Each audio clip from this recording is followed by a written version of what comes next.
is to impress upon you the importance of PPE if you ever dabble in oxalic acid vaporization, but keep in mind you'll want the pink cartridges, which are for organic acid vapors. So, welcome everyone to Tocal College. I'm the department's technical specialist for bees, and I'll be talking about 3 different oxalic acid treatments, 2 legal ones, which you can do at any point in the season. Sometimes are more effective than others, so the Drizzle method.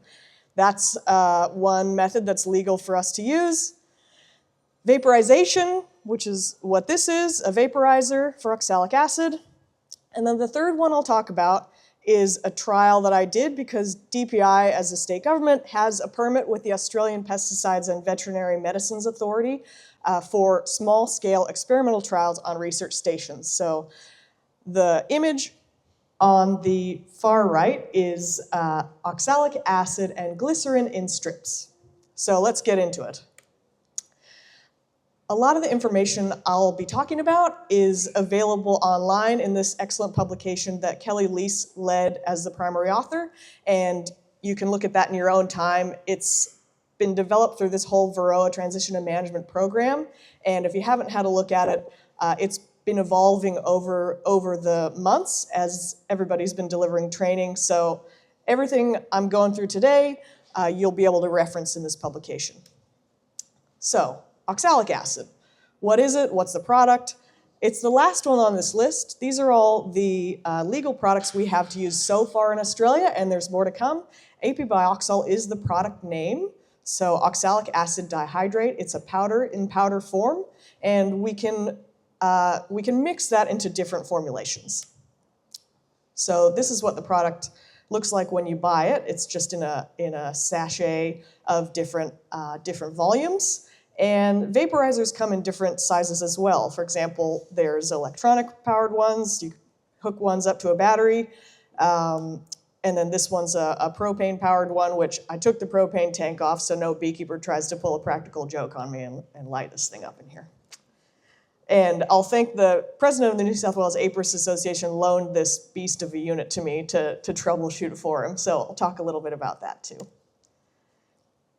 With this product, oxalic acid, in the formulations we have now, vaporizing and Drizzle formulation, the liquid formulation, they are effective on adult mites that are on the bee. So keep in mind, whenever you have brood, that mite is going to be hidden and protected under capped brood. So this has a part to play later in the talk. So most effective on adult mites that are on adult bees. That's where you're going to get them with oxalic acid, either as a drizzle or as a vapor. So the drizzle method. You make up some sugar syrup, you put the right volume of your oxalic acid, your AP-bioxol in there, and each dose is a 50 ml total of that mixture, that syrup and oxalic, per brood nest, per brood box. And it looks like this. You want to have your organic acid-resistant gloves while you're applying this. You want glasses on as well. There's potential for splashback, so you definitely want glasses, protective glasses, or just your normal glasses that you wear. I even bought a little visor that I can wear under the hood because where I'm from in California, I used this for the first time and was getting speed up, applying the oxalic in between the frames, as you see in this image, and it splashed right back in my face, and that wasn't ideal. So you want a full visor is what I would recommend. So if you're not much of a reader, that guide I talked about earlier is chock-a-block full of links out to videos for all the methods of varroa treatment. So do have a look at it, even if you're time poor for reading. So how did I get to this? This colony was broodless. I specifically managed it in a way that it had 0 brood in that colony, 8 frames of bees, no brood of any stage, no eggs, no larvae, no capped brood. So what does that mean?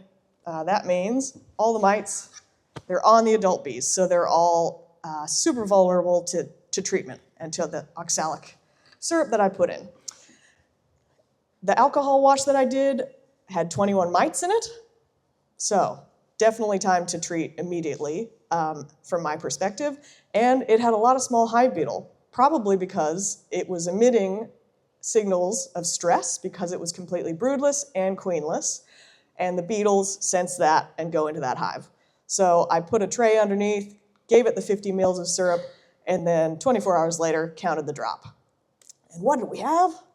471 dead mites on the bottom board, 100 dead small hive beetle, which I was not expecting, and I did another alcohol wash 3 days later after treatment, and there was only 1 mite. So that was a super effective treatment, mainly because there was no brood in that colony for mites to seek refuge. So, Drizzle 1, Drizzle 2 with brood present. So as I said, if the varroa are on adult bees, they're very exposed, but when they're under the capped cell, oxalic doesn't have any effect on them. Formic Pro does have an effect on varroa under capped cells, but oxalic does not. So here's an example of a winter assessment of a hive that had total average three frames of brood, capped brood, mixed stage brood rather, 12 frames of bees total, so nice population, and alcohol wash was 32 mites. I also looked at natural mite drop on the bottom boards for the 10 days prior every day, counted 24 hours mites, and then averaged that. And it was about 9.4 natural mite drop per day. So at 32 mites in a wash, I applied the 50 ml of syrup and then had a look at the levels afterwards. So remember, there's 3 frames of brood in this colony. So had good drops. Afterwards, 414 mites dropped on the bottom board, day 24 hours, 229 after 48 hours, 157 after 3 days. You know, it's dropping off that mite death as a result of the drizzle, but then doing another alcohol wash, 38 mites. It's as if I did nothing, you know? It did something, but it was not sufficient for reducing that mite load. So that just, I guess, is an example to you of what we've been delivering in the workshops, that oxalic acid drizzle with brood present does not provide sufficient control. But if you manipulate your hive to have either reduced brood or ideally no brood, it will have the highest efficacy on killing these little such and suches. Okay, on to vaporization. So the legal method currently is 2.3 grams of apibioxal powder. With this tool, there's a little area that you would put it in, and then turn the propane tank on, and we've got a fan here that will blow the oxalic acid into your hive. So you have to set a few things up with this one. So this is in place yesterday. So what I've got are solid bottom boards. You do not want ventilated bottom boards if you're trying to vaporize, because it'll just, piss all out the bottom. And you want it to be circulating through all those bees in the box. So what I do is close the entrance to the point where only the little opening is open, so that oxalic can be forced into the hive and fan forced through it with my little fan at the end here. And then after that treatment is deployed, I fully close the entrance for 15 minutes.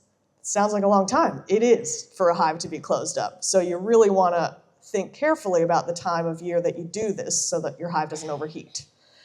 This would be a treatment also to do ideally with no brood present. That would be what Australians like to call winter, and I think is hilarious. But that would be an ideal time as well for bee health and to prevent them from overheating.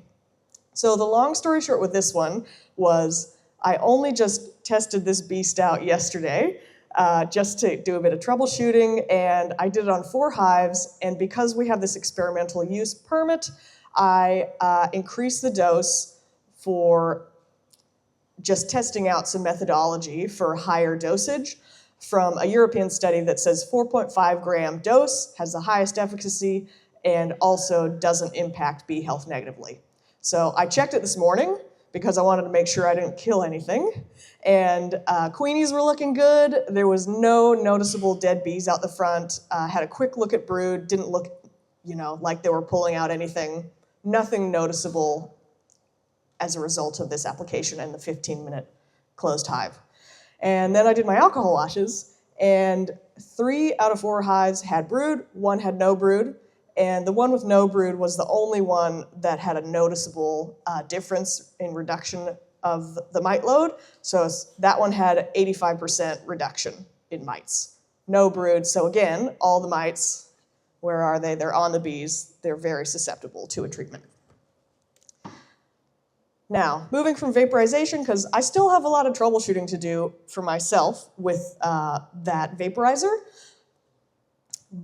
However, I would say once you work out all the kinks, it could be very useful in a situation where the hive is broodless, and a valuable tool to rotate with your other miticides so that we don't get resistance as fast as other countries, not to name names, America.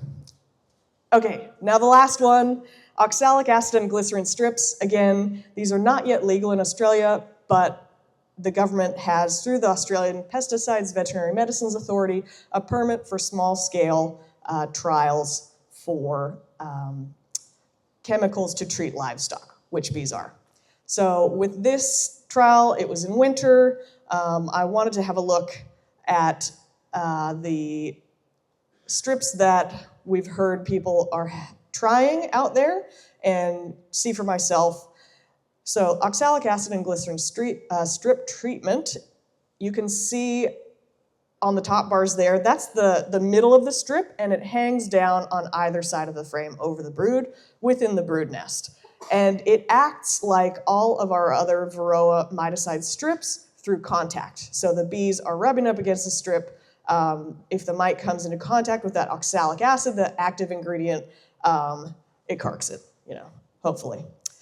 And with this strip method, I did it in winter, not the ideal time.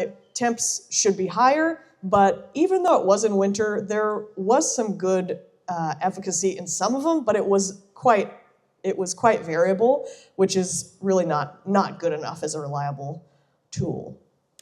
Some observations, again, this is just observational. The strip area, typically the bees chewed away the comb behind it. This one had brood on the, so the left-hand photo, the area to the left of the brood, that previously was brood, the bees removed it. This is winter, this is in, winter here at Tocal, and this Carney hive was already breeding drones quite nicely. I had ventilated bottom boards because with strips you can use ventilated bottom boards and not have an impact on efficacy like you would with vaporization. And something interesting I thought was, well, if I had deployed this treatment, this experimental treatment in summer, when small hive beetle are really active and all that debris on the bottom board in the top right, would they take advantage of that and make a mess down there? So that was something I thought, well, that could be a concern, but perhaps with solid bottom boards, they would more readily drag it out the front. And then the strip, as far as how long it stayed in the colony, this hive was very chew happy, and they chewed it to bits to almost nothing in 5 weeks. The legal products overseas, Vaporization and Aluin Cap, those products, because they have developed their product through good manufacturing practice, they say they will last in the hive between 6 and 8 weeks. And that's the level of control I would prefer if I was going to purchase a strip.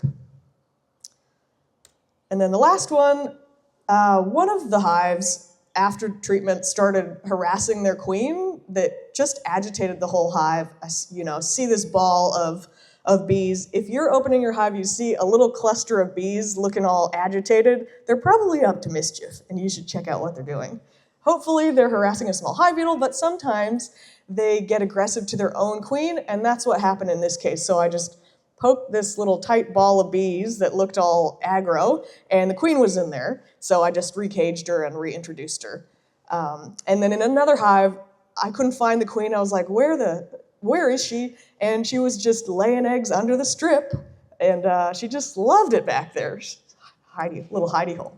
So anyways, to summarize, I want to point you to this new study in a Canadian summer environment. So Canadian summer, it's not that dissimilar to the Hunter Valley. It's very humid, and it's just, the honey is on. It's just, there's some similarities there. So they looked at the Drizzle method and oxalic acid and glycerin strips. So this was the peak season for them, as much brood as they possibly could have.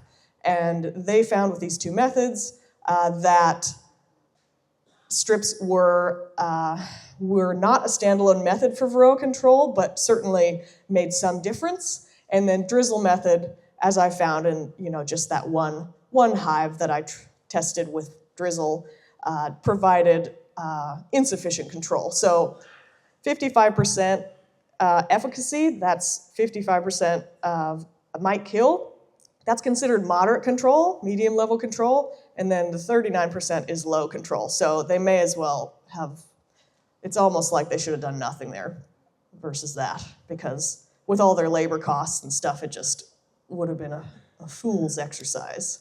So the last thing I'd like to just hit home about is non-synthetic chemicals or organic chemicals doesn't mean they're harmless. This is a slide from the Varroa Management Guide again, and while there's a huge benefit to them in that there's no proven resistance risk with organic acids, we need to be very careful as an applicator ourselves, because they are harmful if you get them on your skin, on your eyes, or you breathe in them. They're very corrosive and could give you lasting damage. So safety first, people. Be vigilant.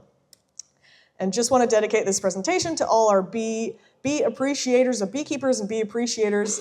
This is my mother-in-law, who wasn't a beekeeper, but we had hives in her backyard, and she put up with all my beekeeping BS over the years, and she hosted our first swarm back after the varroa eradication. We found it in her bird box, and then did just I can't say quick and dirty, long and dirty, full season trial, uncapping all the drones, and looking at that as a mechanical control tool. So thanks for listening, and be kind to your bee site folks and keep them sweet. Thanks.